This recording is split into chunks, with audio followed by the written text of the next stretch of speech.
பயமாக இருக்கா? இதுக்கப்புறம் இன்னும் பயங்கரமாக இருக்கும்.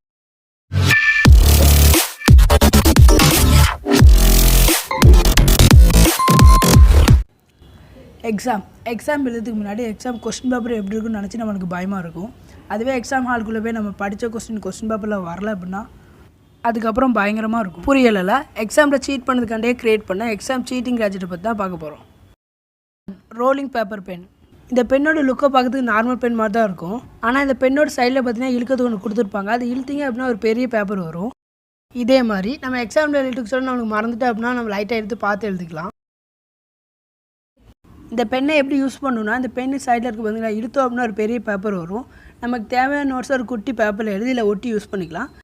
தேவையில்லாத போது ஈஸியாக ரிமூவ் பண்ணிக்கலாம். Number 2 magic calculator. இந்த கால்குலேட்டர் பார்க்கறதுக்கு நார்மல் கால்குலேட்டர் மாதிரி தான் இருக்கும் கிட்டத்தட்ட. ஆனால் இதில் பார்த்தீங்கன்னா நிறைய எட்டன் ஃபியூச்சர்ஸ் கொடுத்துருக்காங்க. இதில் என்னென்ன ஃபியூச்சர்ஸ்லாம் இருக்குன்னா notes, photos, videos, voice record, இது மாதிரி நிறைய எட்டன் ஃபியூச்சர்ஸ் கொடுத்துருக்காங்க. இதோட ஸ்க்ரீனுமே கொஞ்சம் பெருசாக தான் கொடுத்துருக்காங்க. இந்த கால்குலேட்டர் நம்ம யூஸ் பண்ணுறது சொல்ல யாராவது நம்ம கிட்ட வந்தாங்க அப்படின்னா இதில் ஒரு எமர்ஜென்சி பட்டன் இருக்குமா, அதை கிளிக் பண்ணோம் அப்படின்னா இதே மாதிரி மாறிடும். Head and pencil box. இந்த பென்சில் பாக்ஸ் பார்த்தீங்கன்னா டிரான்ஸ்பரண்டாக இருக்கும். இதில் யூஸ் பண்ணிக்க மெட்டீரியல் பார்த்தீங்கன்னா டிரான்ஸ்பரண்ட் கலர்ஃபுல் பிளாஸ்டிக் யூஸ் பண்ணியிருக்காங்க. இதோட லுக் பார்த்தீங்கன்னா நார்மல் பவுச் மாதிரி தான் இருக்கும். இது டிரான்ஸ்பரண்டாக இருக்கிறதுனால நமக்கு தேவையான நோட்ஸை நம்ம இதுக்குள்ளே வச்சு பார்த்து எழுதிக்கலாம். இதே மாதிரி நம்ம எழுதிட்டு சொல்ல யாராவது நம்ம கிட்ட வந்தாங்க அப்படின்னா இது மாதிரி கவுத்தி போட்டுக்கலாம். UV pen. இந்த பெண்ணை நிறைய பேர் யூஸ் பண்ணியிருப்பீங்க.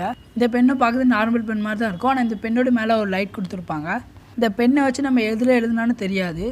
நம்ம என்ன எழுதியிருக்கோன்னு சொல்லி பார்க்கணும் அப்படின்னா அந்த லைட்டை ப்ரெஸ் பண்ணால் மட்டும் தான் பார்க்க முடியும். இந்த பெண்ணை எதுக்கு யூஸ் பண்ணுறோமோ இல்லையோ விளையாடுறதுக்கு யூஸ் பண்ணியிருப்போம். Mobile controller. இந்த குட்டி ரிமோட் வச்சு நம்ம மொபைலை ஈஸியாக கண்ட்ரோல் பண்ணிக்கலாம். இது எப்படி யூஸ் ஆகுதுன்னு சொல்லி நீங்களே பாருங்கள்.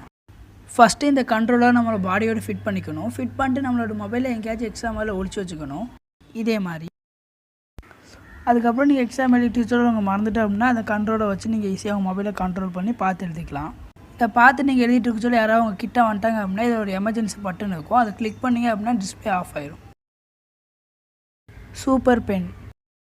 ரியலாகவே இது ஒரு சூப்பர் பென் தான். இந்த பெண்ணோட சைடில் பார்த்தீங்கன்னா மினி எல்சிடி ஸ்க்ரீன் கொடுத்துருப்பாங்க. இந்த பெண்ணை நம்மளோட லேப்டாப்பில் கனெக்ட் பண்ணி நம்மளுக்கு தேவையான பிடிஎஃப் டெக்ஸ்ட்டெல்லாம் ஏற்றிக்கலாம்.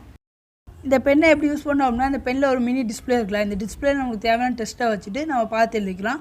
அப்படி நம்ம எழுதிட்டு யார் கிட்ட வந்தாங்க அப்படின்னா ஒரு பட்டன் இருக்கும். அதை கிளிக் பண்ணோம் அப்படின்னா டிஸ்பிளே ஆஃப் ஆயிடும். இப்போ நம்ம பார்த்த கேஜெட்டில் உங்களுக்கு எந்த கேஜெட் ரொம்ப பிடிச்சிருக்குன்னு சொல்லி கீழே கமெண்ட் பண்ணுங்கள். இந்த வீடியோ நான் எதுக்கு பண்ணுறேன் அப்படின்னா இந்த கேஜெட்லாம் கொண்டு நீங்கள் எக்ஸாமில் சீட் பண்ணுங்கள் அப்படின்னு சொல்லி இல்லை, இது மாதிரி கேஜெட்லாம் இருக்குன்னு சொல்லி தெரிஞ்சுக்கோங்கன்னு சொல்லி தான்.